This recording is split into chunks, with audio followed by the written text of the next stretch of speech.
কালে যাব, তুমি কালে যাও, তুমি কালে যাও।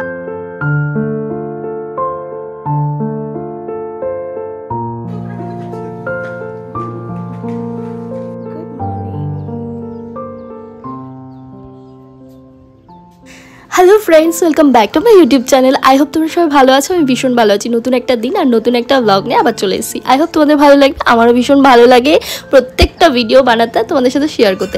তো সকাল সকাল ঘুম থেকে উঠেই চোখ ডলতে ডলতে চলে এসেছিলাম বাইরে বেলকনির দিকে। আর বেলকনির থেকে ভিউটা যখন এত সুন্দর হয় তখন মন তো এমনিই ভরে যাবে, আর তোমাদের সাথে শেয়ার না করলে সেটা হয়। আর তারপরেই সকাল সকাল চলে এসেছিলো আমাদের হাতে চা। সকাল সকালে ওরা দিয়ে গেছে চা খেতে খেতেও প্রত্যেকটা সেকেন্ড আমরা মিস করতে চাইছিলাম না, কারণ এই ভিউটা এরপর আমরা যখন বাড়ি চলে যাব আমরা কিন্তু খুঁজে পাবো না আর কোনো সময়। আবারও আমাদেরকে দিন গুনতে হবে কবে পাহাড়ে আসবো, তারপরে এই দিনটা পাবো। আর একটা কথা বলে দিই, সারা রাত কিন্তু বৃষ্টি হয়েছে। আর সারা রাত বৃষ্টি হয়েছে যে সকালবেলাটা কিছুক্ষণের জন্য পাহাড় নিঃশ্বাস নিচ্ছে, আর এখন বৃষ্টিটা থেমেছে মোটামুটি। এরপরে আবার যে বৃষ্টি যে হবে না তার কোনো মানে নেই, কারণ এরপরেই আমাদের দিকে মেঘগুলো আস্তে আস্তে জমতে শুরু হয়। এখন কি হবে জানা নেই।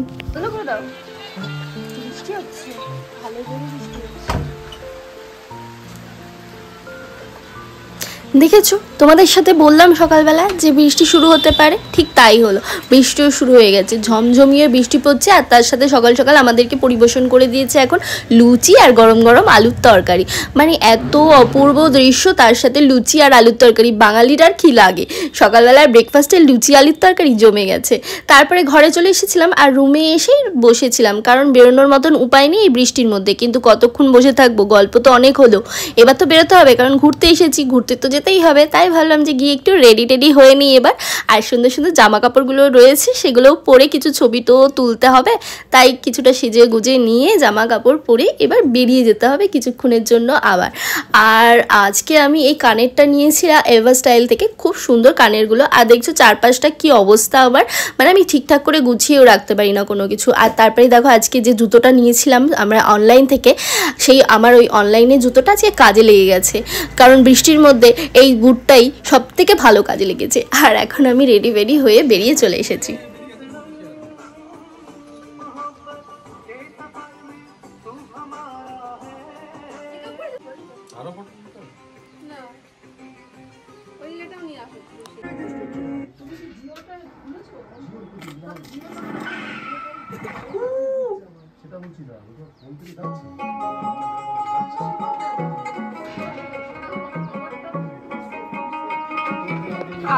অবশেষে আমাদের অপেক্ষার অবসান ঘটেছে, কারণ এখন বৃষ্টিটা প্রায় কমেছে, খুবই হালকা পাতলা মাঝে সাঝে পড়ছে। তাই ভাবলাম যে না হয় গায়ে আমাদের রেনকোটটা জড়িয়ে তারপরেই বেরোই। শুধু শুধু ভেজার কি দরকার আছে, তাতে শরীর খারাপ হবে। আর একদমই শরীর খারাপ করতে চাই না, কারণ এখনও ঘোরা অনেকটা বাকি আছে আমাদের। আর এখন মেঘের মাঝখান দিয়ে আমাদের গাড়িটা সোজা চলে গেছে চাঙ্গে ফলসের দিকে, কারণ এখন আমরা যাব চাঙ্গে ফলসে। আর চাঙ্গে ফলসে যেতে গেলে আমাদেরকে অনেকটা ট্রেকিং করতে হবে। ওখানে গিয়ে দেখলাম বেশ অনেক লোকজন চারিপাশে, এত বৃষ্টির মাঝখানেও কিন্তু লোকের আনাগোনা একেবারেই কম হয়নি। আর সামনে একটা দোকান ছিল, সেখান থেকে চা আর মোমো খেয়ে নিই। আর তারপরে আবারও আমাদের যাত্রা শুরু হয়ে যায়। আর এবার ট্রেকিং করে আমাদের অনেকটাই নিচে নামতে হবে, তাই হাতে একটা লাঠি নিয়ে নিয়েছিলাম। আর যে লাঠিটা আমি নিয়েছিলাম সেটা না কয়েকটা বাচ্চা ওখানে ভাড়া দিচ্ছিল মাত্র 5 টাকায়। তো সেখান থেকে 5 টাকা দিয়ে একটা লাঠি ভাড়া করে নিই, আর তারপরে হাঁটা শুরু করে দিই।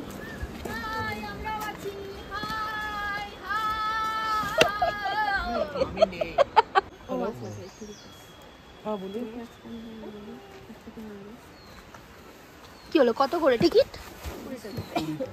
পার পার্সন 20 টাকা। গন্ধ এদের গাছ থেকে না, আমার গায়ের মধ্যে উঠবে না। তুমি দেখি মনে হচ্ছে গায়ে উঠবে না।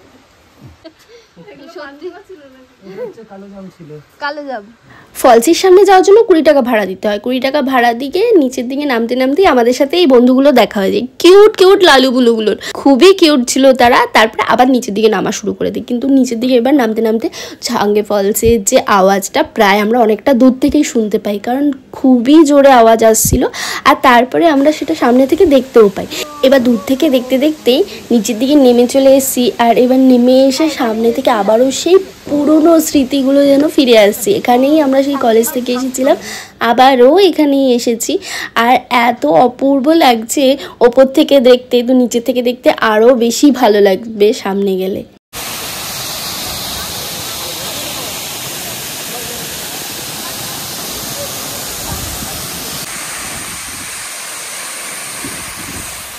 ওয়াটারফলটা প্রায় অনেকটাই উপর থেকে পড়ছে, যার কারণে এর জলের ছিটেগুলো এমনভাবে গায়ে এসে পড়ছে যেন মনে হচ্ছে কুয়াশা। আর তারপরে আস্তে আস্তে আবারও উপর দিকে ওঠা আমাদের, এবার যাত্রা আবার শুরু হয়ে গেল। আর ঠিক উঠতে উঠতেই দেখলাম এই সুন্দর ফুলগুলো আশপাশে হয়ে রয়েছে, খুবই কিউট লাগছিল ফুলগুলো, খুবই সুন্দর। এই ফুলটার নাম হচ্ছে ডেইজি। তারপরে উপর দিকে উঠে আসি, প্রায় হাঁপাতে হাঁপাতে, নিঃশ্বাস নিতে তো প্রচণ্ড কষ্ট হচ্ছিলো।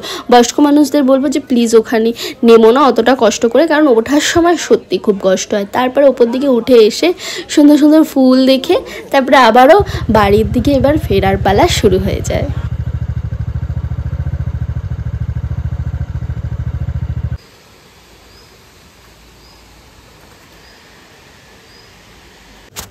নিজেদের গাড়ি নিয়ে ঘোরার মজাই আলাদা। একদম নিরিবিলি নির্জন একটা জায়গায় হঠাৎ করে দাঁড়িয়ে পড়ি গাড়ি নিয়ে, কারণ জায়গাটা বেশ সুন্দর লাগছিল। একদম লোকজন নেই, ট্যুরিস্ট স্পট হয়তো পরবর্তীকালে হয়েও যেতে পারে, কারণ পাশেই রয়েছে একটা ছোট্ট দুর্গা মন্দির, পরবর্তীতে বড় হয়ে যেতে পারে। তো সেই জায়গায় আমরা দাঁড়িয়ে পড়ি, কিছুক্ষণ বসে গল্প টল্প করি, তারপর এখান থেকে বেরোই।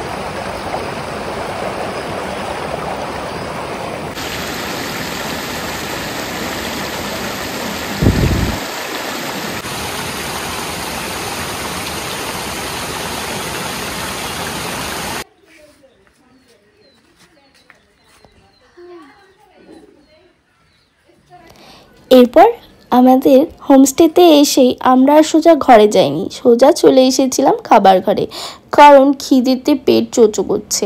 এতটা রাস্তা হেঁটেছি, কমটা কিন্তু হাঁটেনি, অনেকটাই দূরত্বটা। আর তারপরে এসে দেখলাম আমাদের খাবার একেবারে রেডি, গরম গরম পরিবেশনও করে দিয়েছে।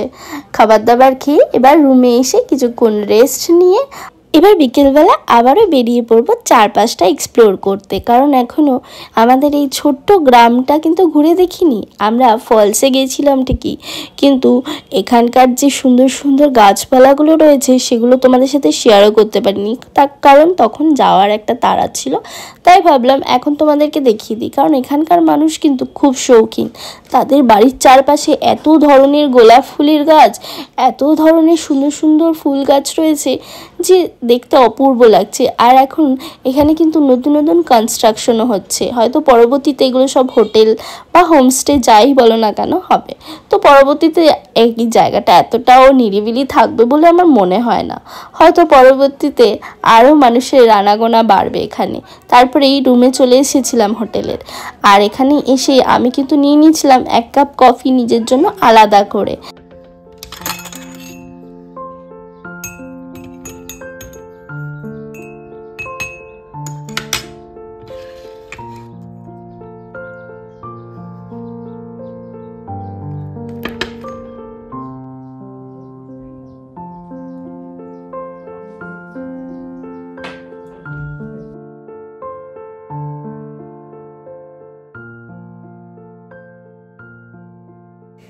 এখন প্রায় বিকেল গড়িয়ে সন্ধে হতে যায়, আর ঠিক সন্ধ্যের আগে আগে আমাদেরকে দিয়ে যায় চা আর সঙ্গে মোমো।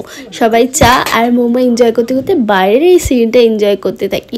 আর কিছুক্ষণের মধ্যেই আমাদেরকে ডাকও দিয়ে দেয় ডিনারের জন্য, কারণ এখানে কিন্তু রাত বলতে প্রায় ওই 7:30 8টার মধ্যেই রাত হয়ে যায়।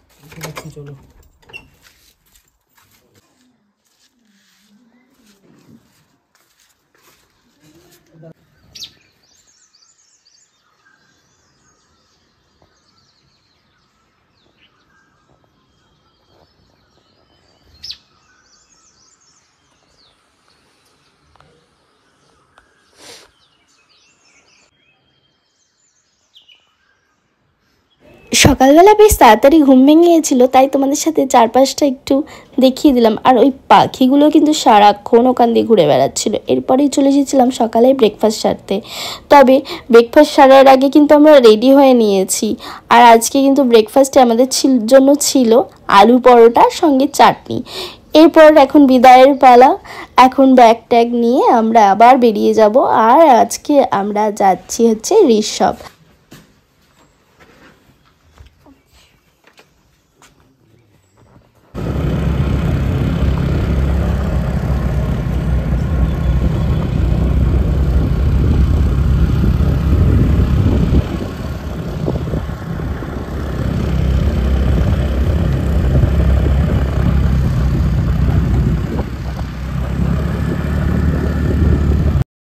আবারও আমাদের একটা নতুন যাত্রা শুরু হয়ে গেছে। আর এই নতুন যাত্রা আমি তোমাদেরকে আগে জানিয়ে দিই যে লাভা থেকে যে কোলাখামের রাস্তাটা ওটা প্রচণ্ড খারাপ। তো খারাপ থাকার কারণে আমাদেরকে একটু যেতে কষ্ট হয়। যাই হোক রাস্তার মাঝখানে কিছুক্ষণ দাঁড়িয়েও ছিলাম, তারপরে এদিক ওদিক করে আস্তে আস্তে ঠিক লাভার সামনে পৌঁছে যাই। আর আজকে যাব ঋষভে, আপাতত লাভাটা কিছুক্ষণ ঘুরে দেখব। লাভাতে খুব সুন্দর মনিস্ট্রি রয়েছে, আর এখানে রয়েছে স্কুল, সুন্দর সুন্দর বাড়িঘর, আর বেশ একটা ফরেস্ট আছে শুনেছি। তো আমরা সেখানে আর যাইনি। তো এখন আমরা লাভা মনিস্ট্রির দিকে যাওয়ার আগে আমাদের ব্যাগপত্রগুলো একটা দোকানের সামনে রেখে তারপরে আস্তে আস্তে গুটি গুটি পায়ে এবার এগোতে থাকি লাভা মনিস্ট্রির দিকে। লাভা মনিস্ট্রিটা একটু উপরের দিকে, তো উঠতে একটু কষ্ট হচ্ছিল, তবে খুব দূর নয়, কিছুক্ষণের মধ্যেই উঠে যাই সেখানে। আর সামনে যে দুজন স্বামী স্ত্রীকে দেখছো, এনারা হচ্ছে ব্লগার, খুব কিউট দুটো ব্লগার ওখান দিয়ে ঘুরে বেড়াচ্ছিল আর খুব সুন্দরভাবে ওনারা কথা বলছিল। তো সেগুলো দেখতে দেখতে আস্তে আস্তে উপর দিকে উঠে আসি। আর এখান থেকে ভিউটা অপূর্ব, অতুলনীয়, কিছু বলার নেই। আর আজকের ওয়েদারটাও বেশ আমাদের সাথ দিচ্ছিল।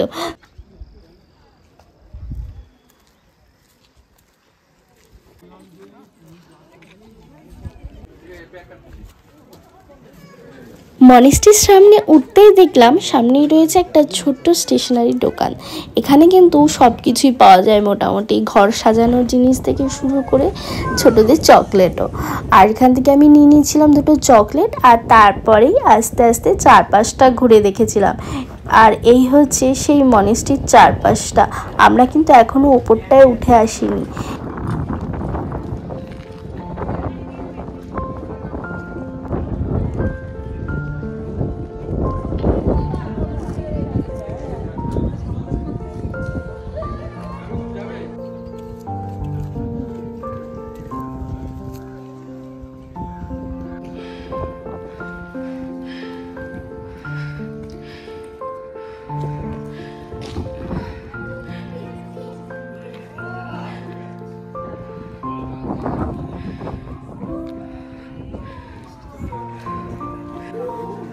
আর এখন উপরে উঠে চলে এসেছি। আর মনিস্ট্রির ভেতরে এত সুন্দর আঁকিবুকি, সুন্দর সুন্দর নকশা, অনেক সূক্ষ্ম কাজ রয়েছে যেগুলো দেখতে অপূর্ব লাগছে। আর মনিস্ট্রির ভেতরটা যেতেই না একটা শান্ত স্নিগ্ধ একটা পরিবেশ, এত ভালো লাগছে। আর তার সঙ্গে বুদ্ধ মূর্তিগুলো দেখলেই যেন মন শান্ত হয়ে যায়। আর অনেক রকমের সুন্দর সুন্দর ছবিও ছিল চারপাশে।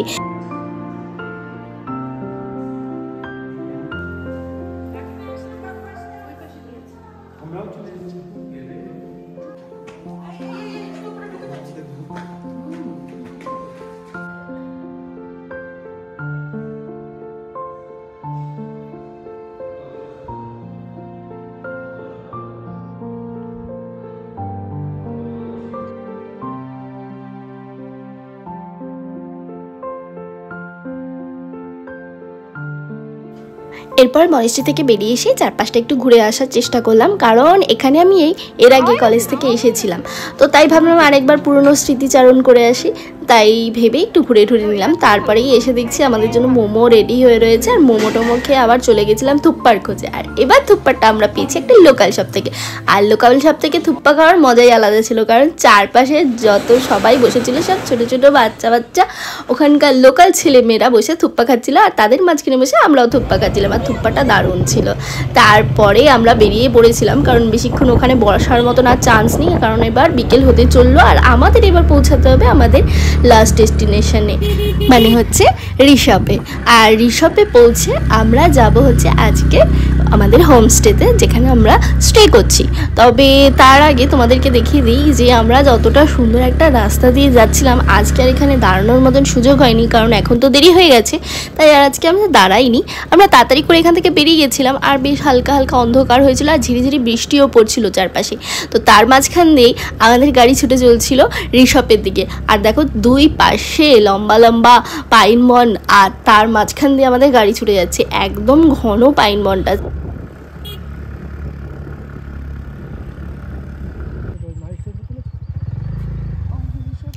অনেক কষ্টে আমাদের গাড়ি এবার আস্তে আস্তে পৌঁছে গেছে রিসপের সামনে। আর রিসপের সামনে পৌঁছে এবার আমাদের যে স্ট্রাগলটা করতে হবে সেটা হচ্ছে আমাদের হোমস্টেটা খোঁজা, কারণ হোমস্টেটা এখনও আমরা খুঁজে পাইনি আর বুঝতে পারছি না কোথায় আছে। কারণ এখানে গ্রামটা ছোট হতে পারে, তবে এত অলিগলি আর ছোট ছোট বাড়িঘর রয়েছে, আর খুব বেশি যে বাড়িঘর রয়েছে তাও নয়, তবে একটা বাড়ি এদিকে তো আরেকটা বাড়ি অনেকটা দূরে। তো বুঝে পাচ্ছিলাম না যে আমাদের হোমস্টেটা অ্যাকচুয়ালি আছে কোথায়। তো সেই বোঝার আগেই আমরা দেখলাম এবার রাস্তাটা শুরু হয়েছে প্রচণ্ড খারাপ, কারণ এখানে এবার আমাদেরকে তো ডাবল ক্যারি করাই যাচ্ছিল না। কিছুটা দূর এগিয়েই আমাদেরকে নেমে যেতে হয়, আর এরপরেই গ্রামের মধ্যে আমরা হেঁটে হেঁটেই প্রায় ঘুরি। আর হেঁটে হেঁটে আস্তে আস্তে আমরা চলে আসি আমাদের সেই হোমস্টেটা দেখতে কিন্তু অপূর্ব সুন্দর। আমরা যে হোমস্টেটা নিয়েছিলাম সেই হোমস্টেটা অনেকটাই ওপরে আর একেবারেই নিরিবিলি। এখান থেকে আমরা যে কোনো কথা বলছি প্রতিটা কথাই ইকো হচ্ছিল। চারপাশে আরও অনেকগুলোই হোমস্টে ছিল, তবে প্রত্যেকটা হোমস্টে প্রায় অনেকটাই দূরে দূরে ছিল, যার কারণে আশেপাশে এত সুন্দর পাহাড় থাকায় আর ঘর বসতি কম থাকায় কথাগুলো প্রত্যেকটা ইকো হচ্ছিল। আর দেখো এত সুন্দর চারপাশটা যে আজকে তোমাদের সাথে ঘুরে দেখাতেই পারলাম না। পরের দিন কিন্তু তোমাদেরকে সম্পূর্ণ ভিডিওতে দেখাবো আমরা কোথায় যাচ্ছি, কী খাচ্ছি আর কোথায় থাকছি। আজকের জন্য টাটা।